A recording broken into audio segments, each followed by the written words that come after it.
नमस्कार दोस्तों।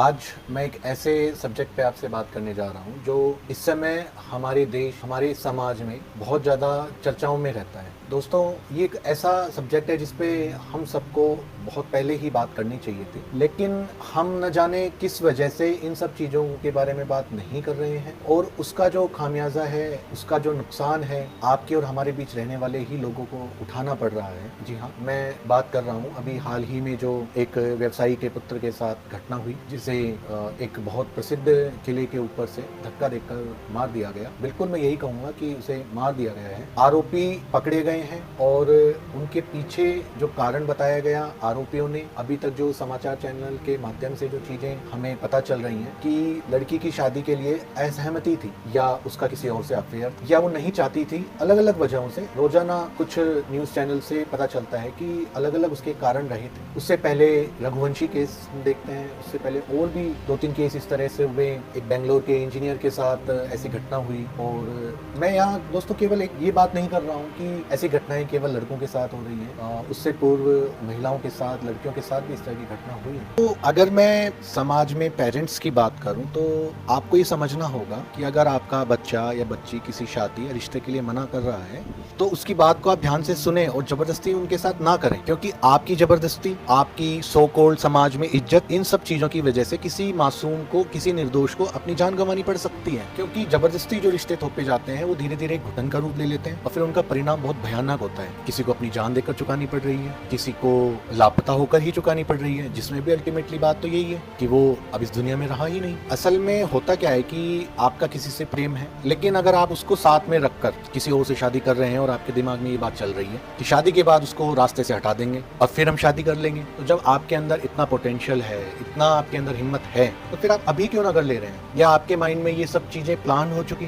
कि उसको मारने के बाद उसका पैसा मुझे मिल जाएगा और मैं अपने पार्टनर के साथ फिर अच्छे से जिंदगी बिता लूंगा या बिता, क्या ये सही है? और फिर आप देखिए कि इतना सब कुकर्म करने के बाद वो लोग पकड़े भी जा रहे हैं। अब ये विडंबना कहें या एक उनको सपोर्ट कहें कि उन्हें ये भी पता होता है कि पकड़े जाने के बाद हमें बेल मिल जाएगी, एक अच्छा सा वकील हायर किया और केस लड़ लिया, बेल मिल जाएगी। तो जेल का तो डर लोगों को लग ही नहीं रहा। No jail, only bell.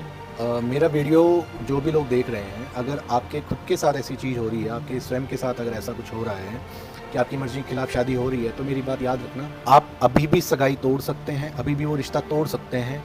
क्योंकि उम्र कैद होना या सज़ा मिलने से बेहतर तो यही होगा कि आप अभी इस रिश्ते से दूर हो जाएं। अगर आपकी किसी फ्रेंड के साथ ऐसा हो रहा है, आपको पता है, तो आप उसे तुरंत समझाएं कि या तो इस रिश्ते को अच्छे से अपना ले या अपने माइंड में किसी भी तरह के नकारात्मक विचार नहीं लेके आए। क्योंकि हर नकारात्मक विचार आपको और आपके परिवार को, आपके स्वयं के जीवन को एक खाई की तरफ धकेल रहा है और आपको इस बात को बहुत ही सख्ताई से समझना होगा, बहुत ही सीरियसनेस से इस बात को समझना होगा। दोस्तों, आप इस बात को समझें कि आखिर सच्ची दोस्ती का मतलब क्या है। अगर आप अपने दोस्त को, अपने मित्र मंडल को, अपने किसी भी साथी को उसके गलत काम में अगर आप उसको समझा ही नहीं पा रहे हो कि भाई तुम गलत कर रहे हो, या फिर आपको पता है कि उसके साथ गलत हो रहा है फिर भी आप उसका साथ नहीं दे पा रहे हो, तो फिर क्या दोस्ती हुई? क्या दोस्ती केवल पार्टी करना, घूमने जाना, आउटिंग पे जाना और क्लबिंग करना, इन तक ही सीमित रह गई है? क्या इन आपराधिक प्रवृत्ति के जो लोग हैं, मैं आपराधिक प्रवृत्ति इसलिए इस्तेमाल कर रहा हूँ शब्द या टर्म, क्योंकि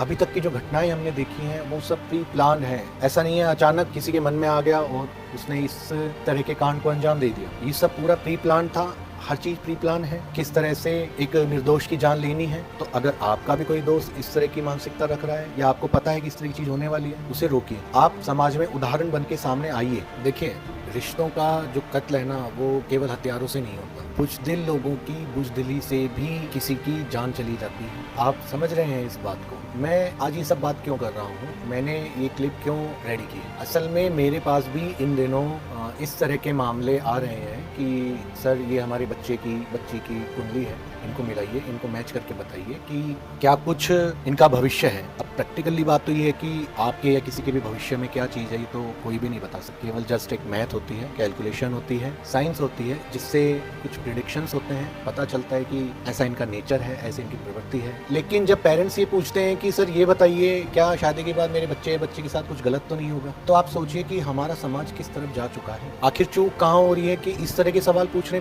की भी नौबत आ गई है कुंडलियां दिखाते समय। और बहुत से सो कॉल्ड जो कूल गाइज हैं वो कुछ दिनों से इस तरह के मीम्स चला रहे हैं, कुंडली मत मिलवाओ, 6 महीने की कोल्ड डिटेल्स मिलवा लो, कोल्ड डिटेल्स निकलवा लो। और जब वही चीज़ आपके साथ होगी तब लोग इस तरह के सजेशंस दे रहे हैं कि ऐसा उनके परिवार के साथ तो कभी हो ही नहीं सकता। लोग मौका ढूंढते हैं धर्म का या ज्योतिष शास्त्र का मजाक बनाने पर, उनको एक बहाना चाहिए होता है। जब मुझसे इस तरह के सवाल पेरेंट्स करते हैं या कपल्स खुद भी करते हैं तो मैं सोचता हूँ कि क्या एक समाज के तौर पे हम सच में बिल्कुल फेल हो चुके हैं, या हम इतने मॉडर्न बन गए हैं कि हमें सही गलत का कुछ पता ही नहीं है। जिसका जो मर्जी आ रहा है वो कर रहा है, जिसके जो मन में आ रहा है वो किए जा रहा है, और उन्हीं का परिणाम है कि हम इस तरह के केसेस को हमारे सामने टीवी, रील्स, सोशल मीडिया, इन सब के माध्यम से, अखबारों के माध्यम से हम देखते हैं। तो एक एस्ट्रोलॉजर के तौर पे भी मेरी जिम्मेदारी बनती है कि मैं केवल आप लोगों की बर्थ डिटेल के साथ आपका केवल प्रिडिक्शन ही ना करूं, बल्कि आपको मैं ये भी बताऊं कि आपको अपने कर्म अच्छे रखने हैं। आजकल तो मैं क्लियर कपल्स को या पेरेंट्स को या जो भी उनके रिलेटिव्स जो हैं मैचिंग के लिए आते हैं उनको क्लियर बोलता हूँ, सबसे पहले ही पूछिए अपने बच्चे से कि क्या उसका कहीं और अफेयर तो नहीं है, क्योंकि एक खबर बनना, एक खबर में आने से अच्छा है कि आप पहले ही उसमें अपना एक सुधार लेके आए। दोस्तों, मैं यहाँ किसी पर इल्ज़ाम नहीं लगा रहा हूँ। मेरा कहने का एक जो कारण है, मेरे कहने का जो एक अभिप्राय है वो केवल इतना सा है कि लोग क्या कहेंगे इस डर से पेरेंट्स चुप रहे हैं, या वो मेरे पापा हैं मैं उन्हें कुछ नहीं कह सकती, क्या केवल इस डर से आप किसी निर्दोष की जान ले लेंगे, या समाज से इज्जत बचाने के चक्कर में आप all over the country famous हो रहे हैं। और आप स्वयं भी इस बात का ध्यान रखें कि अगर आपका रिश्ता होने जा रहा है, आपकी सगाई होने जा रही है, तो अगर आप अपने पेरेंट्स से नहीं कह पा रहे हैं तो आप अपने उसी पार्टनर से बोलकर उस चीज को वहीं खत्म करिए। क्योंकि बहुत बार ऐसा होता है कि आप ऐसा करना नहीं चाहते, बट आपका जो थर्ड पार्टनर होता है, दूसरे वाला जो पार्टनर होता है, वो आपको उकसा देता है, वो आपको गलत चीजों की तरफ ले जाता है कि मैं तुम्हारे साथ हूँ, मैं तुम्हारे साथ हूँ। तो मेरा आप लोगों से यही रिक्वेस्ट है, इस वीडियो को ज़्यादा से ज़्यादा अपने फ्रेंड्स ग्रुप में, फैमिलीज ग्रुप में शेयर करें और इस सब्जेक्ट पर बात करें कि मर्जी के खिलाफ शादी ना हो, सहमति से शादी हो और किसी तरह की जल्दबाजी शादी विवाह के कार्यों में ना हो। Thank you. जय हिंद, जय भारत।